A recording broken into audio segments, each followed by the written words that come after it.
சரியான கேள்வியை சரியான இடத்துல கேட்டு தெரிஞ்சிட்டிங்கன்னா கேள்வி இல்லாமல் ஆயிடுவீங்க. அப்போ கேள்வி கேள்வியை கேட்கறதுக்கு தகுதியான இடத்துல போய் கேட்கணும். ரொம்பனா போய் எங்கே போய் கேட்கக்கூடாது. கண்டத்தில் போய் கேட்டால் பதில் வராது. ஏன்னா எவனாலும் பதில் சொல்ல தயாராகிட்டான்.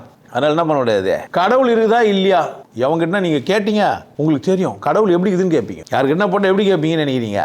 நான் கும்பிடுறது தான் கடவுள், நீ கும்பிடுறதுன்னு கேட்பீங்க. முருக கடவுள் மாதிரி ஒன்று இல்லைன்னுவான். அவன் கடவுள்ன்ற வார்த்தைக்கே அர்த்தம் தெரியாதவன்றது யாருக்கு தெரியும்? எங்கிட்ட வந்தால் தான் சுற்றி முற்றின்னு வந்தீங்கன்னா இங்கே வந்தால் தான் செருப்பால் வச்ச மாதிரி சொல்லுடே. கடவுள் வேறு தெய்வம் வேறு என்ன பண்ணுகிறீங்க?